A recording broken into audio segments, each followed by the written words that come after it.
Ya Bu, setelah resmi dinyatakan pilot oleh hakim ini gimana Bu tadi? Setelah ini ada perkara baru, untuk kepilotan. Jadi daftar ulang kembali semua. Nah, nanti para tim kurator akan dan hakim pengawas yang menangani semua untuk proyek PT KJS yang tidak diakui untuk registrasi dan juga untuk yang ke PT lain.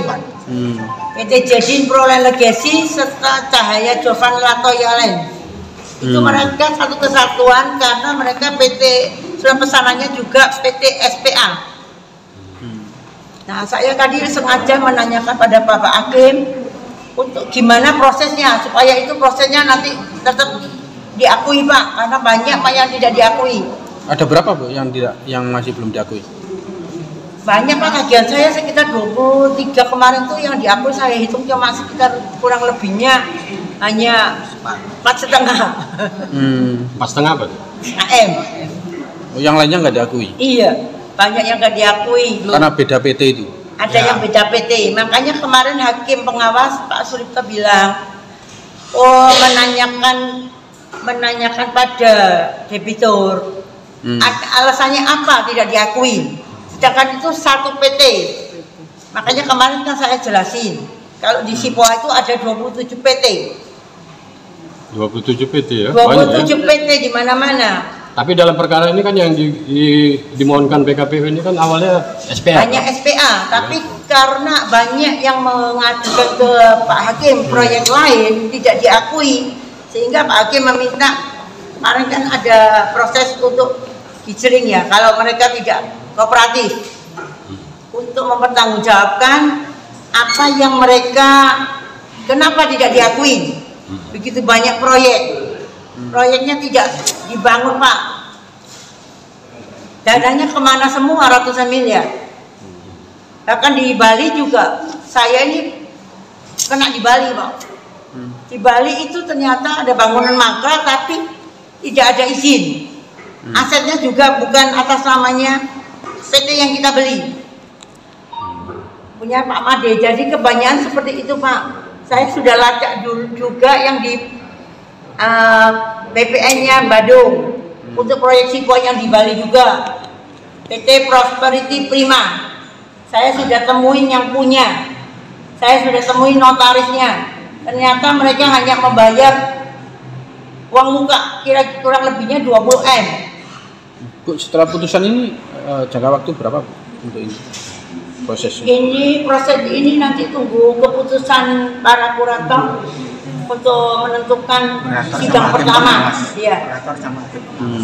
Biasanya pencocokan DPT, daftar utang tetap. Habis putusan. Banyak SPA, banyak yang PT lain yang kemarin datang itu. Tapi yang kok kenapa diakuin tadi 4,5M? Ya ini ya. Kemarin dibilang 20 miliar. Ya itu yang saya Pak, karena gini, orang-orang berawal kejadian yang terjadi pada para korban ini, seluruh korban dari PT Sipoa, mereka dari proyek manapun dialihkan ke PT SPA. Dialihkan ke PT SPA, terus ada mereka supaya mereka itu angsur. Nah, mereka angsur, mereka dikasih proyek yang di belakang RMR 2 dari Tower MOPRS. Nah, setelah itu serah terimanya 2019 tidak terjadi bangunan, mereka dipindahin lagi ke tower yang depan. Bukan ke PT lain, ya tetap tower ke depan. Towernya tower CDEFG. Nah, supaya mereka angsur. Tapi yang proyek yang dari proyek lain yang pindah ke SPA, mereka pada dibatasi sepihak. Karena dia mengakui tidak ada dana masuk ke PT Jovan, sedangkan PT Jovan juga milik mereka. Dagang istilahnya berdagang. Ya, setelah itu mereka yang angsur dikasih jangka waktu serah terimanya 2020 ada 2021. Ternyata bangunan juga tidak ada. Dari tower CDEFG tidak ada bangunan. Bahkan bangunan itu dibuat mereka sebagai lahan menampung balap liar, sirkuit. Nah, berarti ini ada masalah yang ini ya, yang tidak di cover ini ya. Masalah ini paling utama Pak, berawal dari korban kejebur lagi untuk mengangsur Pak, dari ini PT SPA. Makanya ini perjalanan saya untuk SPA ini, PKPU-nya yang ketiga kali. Saya jalan bersama Bapak Sigit Asih Pamungkas. Bagi apa? Ini pemohon. Pemohon untuk SPA yang pertama. Sama yang kedua. Yang pertama ditolak karena ada yang ganggu.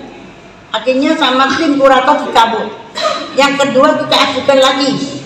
Ternyata ada intervensi pada para hakim, tidak boleh menerima PKPU SPA.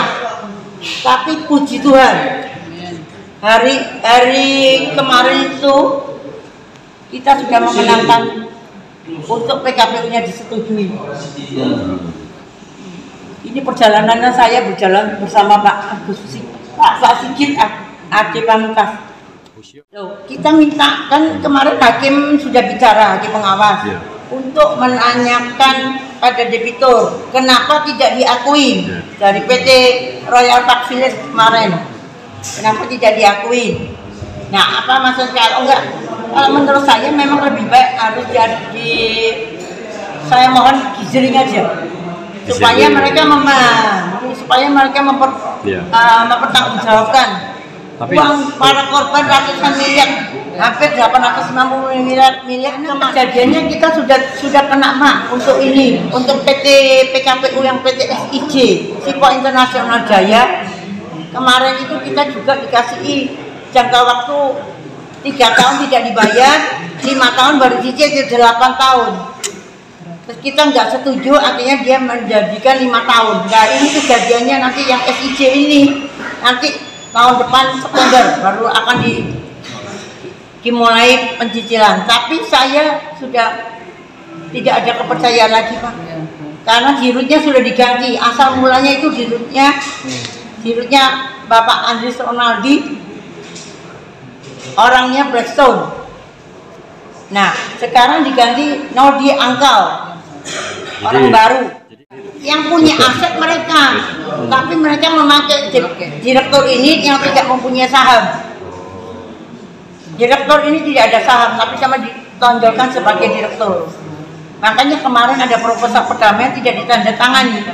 Tadi aku tanya sama lawyernya datang, kamu tidak mau melakukan proposal perdamaian tidak ditandatangani Pak Nodi, direkturmu, kemana dia? Ini Bu sudah dibikin, tidak berlaku karena sudah jatuh pahit. Untuk apa dia bawa? Nggak pernah jual aset, tapi ini yang punya aset bukan atas nama PT Batera yang saya ikut juga di sana pilotnya. Saya daftar juga. Saya daftar 200 orang, 207 dengan nilai itu hanya 2 sertifikat Pak. 2 sertifikat. Saya sudah tanya sama tim kurator. Sertifikat itu bukan atas nama PT yang dijual oleh mereka. Kenapa bisa dipilot? Betul kan? Kenapa bisa dipilot? Harusnya kan masih atas nama pribadi. Atas namanya Bapak pengusaha Susanto Prawiro itu sudah meninggal. Apakah ahli warisnya mau untuk dilelang? Ini menjadi tanda tanya. Satunya petani Haji Abdul Hamid, Haji Abdul Arifin, sorry. Nah itu ada. Nah itu dia bilang sudah megang PPJB lunas. Kenapa bisa megang PPJB lunas? Karena itu asetnya pemiliknya belum dibayar lunas. Nah ini aneh kan di sini juga. Saya sudah protes sama kuratornya juga itu Pak. Jadi ini semua saling berkaitan.